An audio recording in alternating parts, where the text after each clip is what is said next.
നമസ്കാരം. ജയശങ്കർ, വള്ളുവനാട് മാട്രിമോണിയൽ, ഒറ്റപ്പാലം. ഇന്ന് പറയാൻ പോകുന്ന പെൺകുട്ടി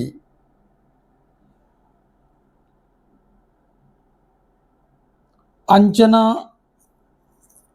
ഉണ്ണി. അഞ്ജന ഉണ്ണി എന്നാണ് കുട്ടിയുടെ പേര്. 28 വയസ്സ്. MSc മാത്തമാറ്റിക്സ് ആണ് ആ കുട്ടിയുടെ ഹയസ്റ്റ് ക്വാളിഫിക്കേഷൻ. മകം നക്ഷത്രം.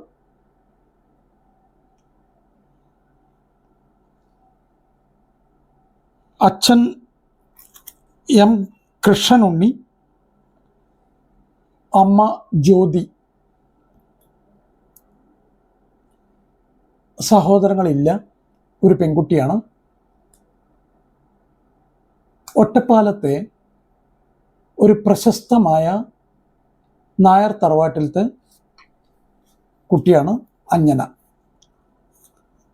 അക്സെഞ്ചർ എന്ന് പറയുന്ന കമ്പനിയിൽ ബാംഗ്ലൂരാണ് വർക്ക് ചെയ്യുന്നത്. ആ കുട്ടിയുടെ ഹൈറ്റ് വന്നിട്ട് 167 സെൻറ്റിമീറ്റർ, വെയ്റ്റ് വന്നിട്ട് 48 kg.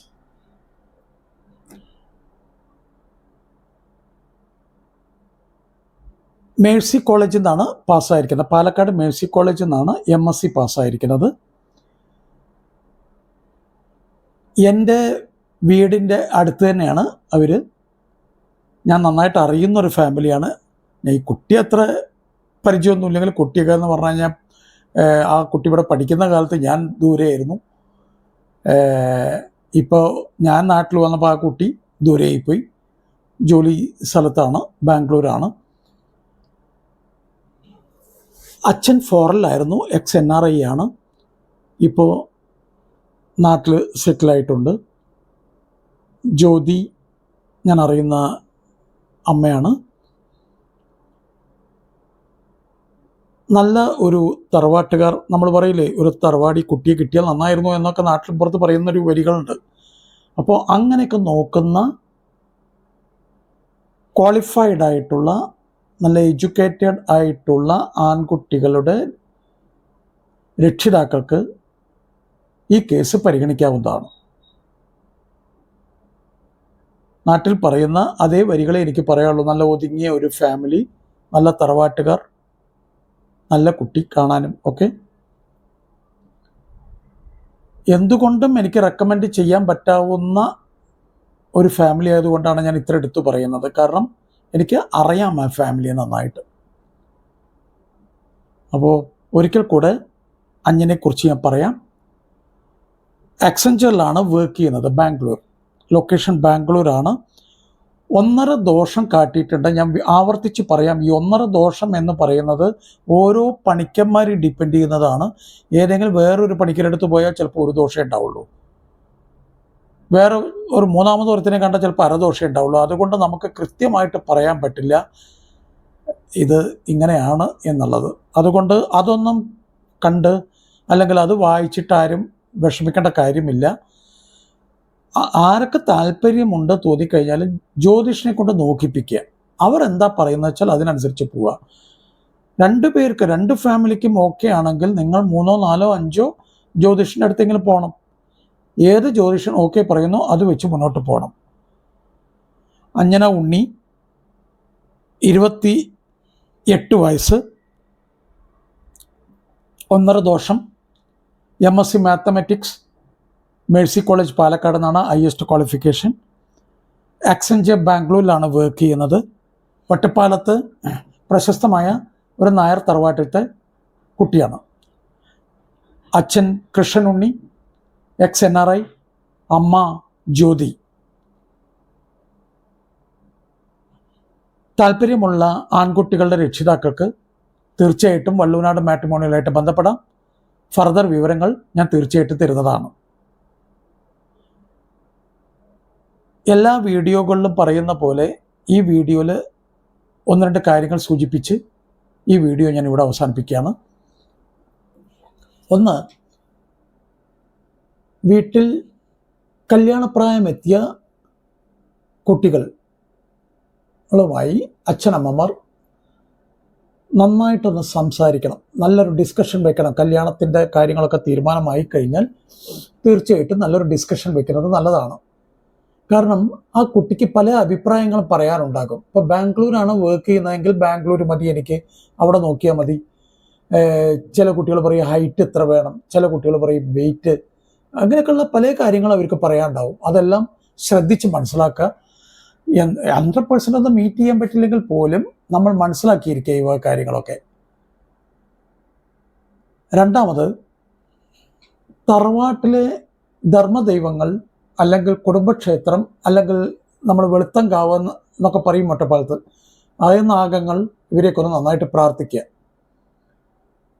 അത് ദൈവവിശ്വാസികൾ മാത്രം ചെയ്താൽ മതി. അത് കഴിഞ്ഞാൽ നല്ലൊരു പ്രൊഫൈൽ എഴുതി ഉണ്ടാക്കുക. പ്രൊഫൈൽ എന്താ എഴുതി ഉണ്ടാക്കേണ്ടതെന്ന് ചോദിച്ചു കഴിഞ്ഞാൽ പലരും കാണാം ഈ ജാതകത്തിനൊക്കെ പറ്റി ആവശ്യത്തിൽ കൂടുതലുള്ള വിവരണം, കുട്ടിയെ പറ്റി ആവശ്യത്തിൽ കൂടുതലുള്ള വിവരണം. ഇതൊന്നും വേണ്ട. ഒരു പെൺകുട്ടിയാണ്, ഒരു ആൺകുട്ടിയാണ്, ഒരാൾ ഒരു പ്രൊഫൈലിൽ എഴുതി വെച്ചിരിക്കുകയാണ് എൻ്റെ മകളെ കണ്ടു കഴിഞ്ഞാൽ സരസ്വതി ദേവി തന്നെയാണ്. ആയിരിക്കാം, സരസ്വതി ദേവി തന്നെ ആയിരിക്കാം, ഞാൻ അതിലൊന്നും കുറ്റം പറയുന്നില്ല. പക്ഷേ വല്ലാതെ എക്സാഗ്രേറ്റ് ചെയ്തിട്ട് പറയേണ്ട ഒരു കാര്യമുണ്ടെന്ന് എനിക്ക് തോന്നിയിട്ടില്ല. കാരണം എന്തായാലും കാണാൻ വരുന്നവർ കണ്ട് സരസ്വതി ദേവിയാണോ ദുർഗാദേവിയാണോ എന്നൊക്കെ ഉള്ളത് അവർ നോക്കി പറഞ്ഞോളും. നമ്മളിപ്പോൾ വല്ലാതെ അങ്ങ് വിശദീകരിക്കേണ്ട ആവശ്യമുണ്ടെന്ന് എനിക്ക് തോന്നിയിട്ടില്ല. അതൊന്നും നമ്മൾ വിശദീകരിക്കേണ്ടത് കൃത്യമായിട്ട് എഡ്യൂക്കേഷൻ, സ്കൂൾ തൊട്ടിട്ട് പോസ്റ്റ് ഗ്രാജുവേഷൻ വരെയുള്ള എഡ്യൂക്കേഷൻ എവിടെ നിന്നൊക്കെയാണോ ചെയ്തിരിക്കുന്നത് വെച്ചാൽ അത് പറയണം. അത് കഴിഞ്ഞാൽ ജോലി, ഏത് നാട്ടിലാണ് ജോലി ചെയ്യുന്നത്, എന്താണ് ജോലി, അവിടെ ഡെസിഗ്നേഷൻ എന്താണ്, ഏത് കമ്പനിയിലാണ്, എത്ര രൂപ സാലറി ഉണ്ട്. സാലറി എന്ന് പറയുന്നത് CTC ആണ് ഉദ്ദേശിച്ചത്, അല്ലാണ്ട് ടേക്ക് ഹോം സാലറി അല്ല നമ്മൾ എഴുതേണ്ടത്, CTC ആണ് എഴുതേണ്ടത്. ഈ വക കാര്യങ്ങളൊക്കെ ഒന്ന് എഴുതി കഴിഞ്ഞ് ഭംഗിയായിട്ടൊരു പ്രൊഫൈൽ ഉണ്ടാക്കി കഴിഞ്ഞാൽ അടുത്ത് നല്ലൊരു മാട്രിമോണിയിൽ രജിസ്റ്റർ ചെയ്യുക. നല്ല മാട്രിമോണിയിൽ രജിസ്റ്റർ ചെയ്യുക എന്ന് പറഞ്ഞു കഴിഞ്ഞാൽ ഒരു 2 പേരെങ്കിലും ഒരു നല്ല അഭിപ്രായം പറയുന്ന മാട്രിമോണിയിൽ രജിസ്റ്റർ ചെയ്യുക. രജിസ്റ്റർ ചെയ്യുന്ന സമയത്ത് കൃത്യമായിട്ട് ചോദിക്കണം എന്താണ് അവരുടെ ടേംസ് ആൻഡ് കണ്ടീഷൻ. കല്യാണം കഴിഞ്ഞു കഴിഞ്ഞാൽ എത്ര രൂപയാണ്, കല്യാണത്തിൻ്റെ അതായത് തലേന്ന് വന്നിട്ട് അഭ്യാസങ്ങൾ കാട്ടാതെ നേരത്തെ ചോദിച്ച് മനസ്സിലാക്കുക. ഒരു കാരണവശാലും വിവാഹം എന്ന് പറയുന്നത് ഒരു ടെൻഷനായിട്ട് നടത്തരുത്. വളരെ നല്ല ഒരു മംഗളകർമ്മമാണ്, അത് ആ മംഗളമായിട്ടൊന്ന് നടക്കണം, ഒരു ടെൻഷൻ ഉണ്ടാവരുത്. അങ്ങനെ രജിസ്റ്റർ ചെയ്ത് കഴിഞ്ഞു കഴിഞ്ഞാൽ തീർച്ചയായിട്ടും പ്രൊഫൈലുകൾ കിട്ടാൻ തുടങ്ങും. പ്രൊഫൈൽ കിട്ടിക്കഴിഞ്ഞാൽ കുട്ടികൾക്ക് കാട്ടിക്കൊടുക്കുക. കുട്ടികൾക്ക് അത് ഓക്കെ ആണെങ്കിൽ ഫോട്ടോ, ഓറോസ്കോപ്പൊക്കെ കാണിച്ചു കൊടുക്കുക. ഓറോസ്കോപ്പ് മാച്ച് ആകുന്നുണ്ടോ നോക്കണം എന്നുള്ളവർക്ക് മാച്ച് ആകുന്നുണ്ടോ നോക്കുക. മാച്ച് ആകുന്നില്ലെങ്കിൽ വേറൊരു പണിക്കരെ കൊണ്ട് നോക്കിപ്പിക്കുക. ഒരു 3, 4, 5 പണിക്കരെ കൊണ്ടെങ്കിലും നോക്കിപ്പിക്കുക. 2 ഫാമിലിക്ക് ഓക്കെ ആണെങ്കിൽ മാത്രം. അങ്ങനെ ആക്കിയതിന് ശേഷം ഏതെങ്കിലും ഒരു ജോത്സ്യൻ പറയുകയാണ് അത് വെച്ച് മുന്നോട്ട് പോയിക്കോളൂ എന്ന് പറഞ്ഞു കഴിഞ്ഞാൽ തീർച്ചയായിട്ടും അത് വെച്ച് മുന്നോട്ട് പോവുക. എന്താണ് ഈ മുന്നോട്ട് പോക്ക് എന്ന് പറഞ്ഞു കഴിഞ്ഞാൽ ചാടിക്കയറി പെണ്ണ് കാണാൻ പോക്കല്ല വേണ്ട. പെണ്ണ് കാണാൻ പോകലൊക്കെ സാവകാശമേ പാടുള്ളൂ. ഒരു കാരണവശാലും ചാടിക്കയറി പോകരുത്. കൃത്യമായിട്ട് കുട്ടികൾ തമ്മിൽ വാട്സപ്പ് ചാറ്റിൽ കൂടെ ഒരു ഫ്രണ്ട്ഷിപ്പ് ബിൽഡപ്പ് ചെയ്യുക. അത്യാവശ്യം വേണ്ട കാര്യങ്ങളൊക്കെ നമ്മൾ സംസാരിക്കുക. അതായത് കുടുംബപരമായിട്ടുള്ള കാര്യങ്ങൾ, family background, education, job, location, everything, ഇതൊക്കെ ഒന്ന് നന്നായിട്ട് സംസാരിക്കുക. ഇതൊക്കെ നന്നായി സംസാരിച്ച് അവരൊരു കംഫർട്ട് ലെവൽ എത്തുന്നുണ്ടെങ്കിൽ മാത്രം ഫിസിക്കലി പുറത്ത് വെച്ച് കാണണം. വീടിന് പുറത്ത് വെച്ച് കാണണം.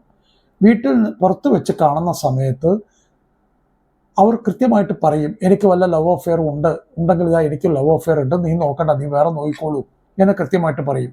വീട്ടിലാണെങ്കിൽ ഇത് പറയാനുള്ള സ്വാതന്ത്ര്യം ആ കുട്ടികൾക്ക് ഉണ്ടാവില്ല. അതുകൊണ്ടാണ് ഞാൻ പറയുന്നത് പുറത്ത് വെച്ചൊന്ന് കാണുക. പുറത്ത് വെച്ച് കണ്ട് കാര്യങ്ങളൊക്കെ നന്നായിട്ട് സംസാരിച്ച് കഴിഞ്ഞു കഴിഞ്ഞാൽ മാത്രമേ പെണ്ണ് കാണൽ ചടങ്ങിന് പോകാവൂ. അല്ലാതെ അവിടെ പോയി ലഡു കഴിക്കാനും കാപ്പി എടുക്കാനും ഇതൊരു വല്ലാത്ത അവസ്ഥയത്. കഴിയാവുന്നത്ര അത് ഒഴിവാക്കണം എന്നുള്ളതാണ് എൻ്റെ അഭിപ്രായം. നിങ്ങൾക്ക് 2 ഫാമിലിക്കും ഓക്കെ, 2 കുട്ടികൾക്ക് തമ്മിൽ 2 പേർക്കും ഓക്കെ ആയി കഴിഞ്ഞാൽ മാത്രമേ പെണ്ണ് കാണൽ ചടങ്ങിന് പോകാവൂ.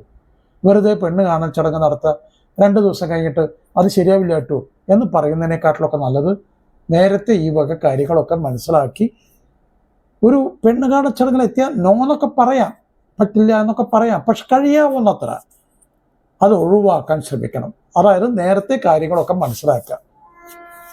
മെഡിസിൻ കഴിക്കുന്നുണ്ടെങ്കിൽ മെഡിസിൻ കഴിക്കുന്നുണ്ടെന്ന് നേരത്തെ പറഞ്ഞോളൂ. ചിലർക്ക് അത് ഇഷ്ടമായി വരില്ല. പെണ്ണ് കാണച്ചടങ്ങിൽ കഴിഞ്ഞിട്ട് അറിഞ്ഞു കഴിഞ്ഞ് അതൊന്നൊരു ബുദ്ധിമുട്ടാവരുത്. അപ്പോൾ ഈ വക കാര്യങ്ങളൊക്കെ നന്നായിട്ട് കമ്മ്യൂണിക്കേഷൻ വളരെ ഇമ്പോർട്ടൻ്റ് ആണ്. അത് നന്നായിട്ട് നടത്തുക, നല്ല തറവാടിത്തരായിട്ടുള്ള വർത്തമാനങ്ങൾ പറയുക, എല്ലാ കാര്യങ്ങളും ഭംഗിയായിട്ട് തന്നെ നടത്തുക. ഒരു കാരണവശാലും ഒരു ടെൻഷനോ നമ്മൾ അത് പറഞ്ഞില്ലല്ലോ ഇത് പറഞ്ഞില്ലല്ലോ ഒന്നും പറയരുത്. ഇത് കൃത്യമായിട്ട് സംസാരിക്കണം. അച്ഛനമ്മമാർ സംസാരിക്കേണ്ട കാര്യങ്ങൾ അച്ഛനമ്മമാർ നന്നായിട്ട് സംസാരിക്കണം. എല്ലാം ഭംഗിയായിട്ട് കമ്മ്യൂണിക്കേഷൻ നടത്തുക. ഉള്ളിലൊന്ന് വെച്ച് പുറത്തേക്കൊന്ന് കാട്ടരുത്. അത് നിങ്ങൾക്ക് ബുദ്ധിമുട്ടുണ്ടാക്കും. നിങ്ങളുടെ റിട്ടയർഡ് ലൈഫ് പിന്നെ മൊത്തം ഇത് ആലോചിച്ച് ടെൻഷൻ അടിക്കേണ്ടി വരും. അപ്പോൾ കുട്ടികളുടെ ദാമ്പത്യ ജീവിതം, നിങ്ങളുടെ റിട്ടയർഡ് ലൈഫ് എല്ലാം ഭംഗിയായിട്ട് മുന്നോട്ട് പോകാനായിട്ടാണ് പറയുന്നത്. നല്ല കമ്മ്യൂണിക്കേഷൻ നടത്തുക, നന്നായിട്ട് സംസാരിക്കുക, ആരെയും കുറഞ്ഞ് കാണണ്ട, ആരെയും വല്ലാതെ കൂടുതലായിട്ട് കാണണ്ട, നന്നായിട്ട് സംസാരിക്കുക. എല്ലാവർക്കും മംഗളാശംസകൾ. നന്ദി, നമസ്കാരം. ജയശങ്കർ, വള്ളുവനാട് മാട്രിമോണിയൽ, ഒറ്റപ്പാലം.